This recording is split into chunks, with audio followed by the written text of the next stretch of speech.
आइए डालते हैं आज के अहम खबर पर एक नज़र। जालिम शख्स के जुल्म से शिकार उसकी बीवी और बच्चे। शौहर और उनकी दो बहनों के हमले के बाद हुमायूं नगर पीएस में शिकायत के बाद पुलिस ने अभी तक कोई कार्रवाई नहीं की, जिसकी वजह से सिराज फातिमा और उनके बच्चों को जान का खतरा लाहक। हुकूमत पुलिस और सदर मजलिस से की मदद की अपील। तफसीलात के मुताबिक पोचमा बस्ती के रहने वाले सिराज फातिमा की शादी इब्राहिम से 16 साल कबल हुई थी। इब्राहिम की बीवी के बयान के मुताबिक उन्हें हरासा किया जा रहा था। उनके खिलाफत किए बगैर इब्राहिम ने और कई शादियां की और औरतों के साथ इसके ताल्लुकात भी थे।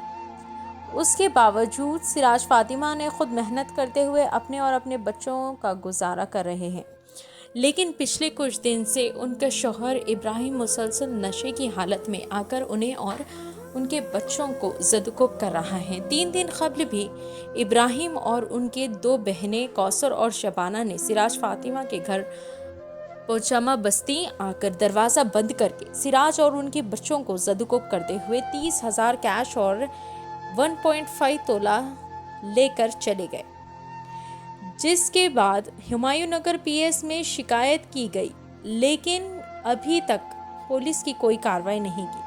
इब्राहिम की बीवी और बच्चों का कहना है कि इब्राहिम इन्हें कंप्लेंट वापस नहीं लेने पर जान से मारने की धमकी दे रहा है, जिसकी वजह से इनकी जानों को खतरा लाहक है। सिराज फातिमा और उनकी बेटी ने हुकूमत पुलिस और सदर मजलिस जनाब बैरिस्टर असदुद्दीन अवैसी से इन्हें इंसाफ दिलाने की अपील की। तफसील सुनिए जालिम शख्स के जुल्म का शिकार खातून और उनकी बेटी की ज़ुबानी।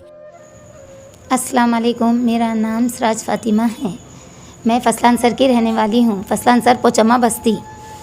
और मेरी शादी को 16 साल हुए। मेरे को 2 बच्चे हैं, एक लड़का एक लड़की। और मेरे शौहर का नाम मोहम्मद इब्राहिम सिद्दीकी है, जो मेरे ऊपर बहुत टॉर्चर कर रहे हैं।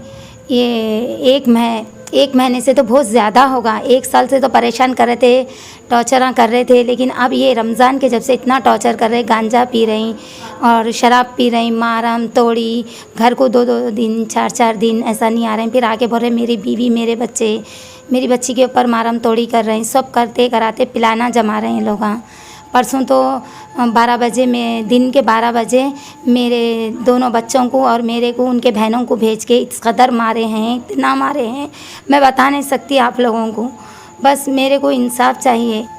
जुल्म की क्या वजह है आपको इतना सताने की? क्या वजह भी कुछ नहीं, मेहनत नहीं करते इन्हों। मैं मेहनत करना, मेरे बच्चों की पूरी जिम्मेदारी उठा लेना, सब करना। बस इन्हों जाते और आते 15 दिन चले जाते, 8 दिन चले जाते, फिर पीते खाते गांजा मारते, आके मेरे को मारम पीटी, पैसा दे वो दे। अब तो ऐसा होगा, परसों तो ऐसा बहनों को ले लेके आके ऐसा मारे हैं मेरे को।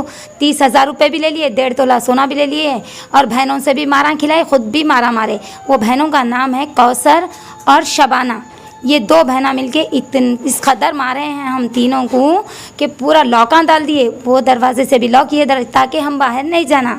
फिर वो पीछे वाले पूरे गवाह हैं हमारे गली के लोग ऐसा करें हमारे साथ। तो अब मैं क्या करूं, मैं इतनी मजबूर हूं। मैं इतना मेहनत करने के बाद भी मेरा आदमी मेरे साथ सही नहीं है। इन्होंने मेरे को से शादी करे बाद इतने शादियां, इतने औरतें, इतना टॉर्चर कर रहे हैं मेरे को कि मैं बता नहीं सकती आप लोगों को। बस मेरे को एक ही हो पुलिस कंप्लेन करे फिर? जी हाँ, पुलिस कंप्लेन मैं कर दी। हफ्ते के दिन ये हमला हुआ। हमले के बाद हम लोग हुमायूं नगर पीएस में कंप्लेन दे के 3 दिन हो रहा, लेकिन अभी तक कोई एक्शन नहीं लिए। कमिश्नर साहब और असद साहब से ये गुजारिश है मेरी कि जल्द से जल्द हमारे हक़ में कुछ और हमले के बाद, कंप्लेन देने के बाद ये मोहम्मद इब्राहिम मेरे शौहर का फ़ोन आ रहा कि अगर तुम लोगों का कंप्लेन वापस नहीं लिए तो जान से मार दे, तो बोल के बोल रहे हैं मेरे को, मेरे बच्चों को। बस इतनी गुजारिश है असद साहब से, कमिश्नर साहब से कि जल्द से जल्द कोई एक्शन ले उन लोगों के ख़िलाफ़। अगर इसके बाद कुछ हुआ हमारी जानों को तो इसके ज़िम्मेदार मेरे शौहर इब्राहिम और मेरे दोनों नंदा शबाना और कौसर रहेंगे। और हमेशा घर पे नहीं आते, पर जब भी आए मम्मी को टॉर्चर करते हम लोग के सामने। अगर हम ना बीच में गए तो हम लोग को मारते, ड्रिंक विंक करके आके मारते। परसों तो हमारे फुप्पू लोग सब जने मिलके हम लोग को मार के गए। पैसे ले लिए मम्मी के 30,000, गोल्ड रखा हुआ था घर में वो लेके चले गए। मम्मी कंप्लेन करने के बाद जो है सो मम्मी को फ़ोन करके टॉर्चर कर रहे, तुम्हारे बच्चों को हम ना मार देते बोल के। कौन कर रहे हो? हमारे फुप्पू, शबाना फुप्पू और कौसर फुप्पू दोनों कर रहे, फ़ोन करके टॉर्चर कर रहे, मार देते तुम्हारे मम्मी को, तुम लोगों को केस वापस ले लो बोल के। शादी तो हो जाने दो, उनकी शादी बच्ची के की बाद- शादी है, इसलिए अभी उन लोग का मैटर को ज़्यादा नहीं बढ़ा रहे हैं। उनकी बच्ची की शादी हो गए बाद आके मारते बोल रहे। हम लोग को तेलंगाना पुलिस से गुजारिश है कि हम लोग को कौन कौन दिया इंसान, आप लोगों को जान से मारने की धमकी? शबाना फुप्पू, कौसर फुप्पू, हमारे पप्पा और उनके भाया कोई बेटे कुछ है, उन लोग बोल रहे कॉल करके। न्यू नंबर है, उनसे कॉल कर रहे, कॉल रिसीव नहीं कर रहे। तो हम लोग तेलंगाना पुलिस से यही दरख्वास्त है कि हम लोग को सिर्फ इंसाफ चाहिए। हमारे मम्मी को रोज़ आके मारते, हमारे पापा हम लोग के सामने मारते, हम ना गए तो बीच में हम लोग को भी मारते। हम लोग उस दिन हमारे साथ कोई भी नहीं थे, इसलिए हम लोग को आके मार के चले गए। इंसाफ होना, इंसाफ दो अपना प्लीज़।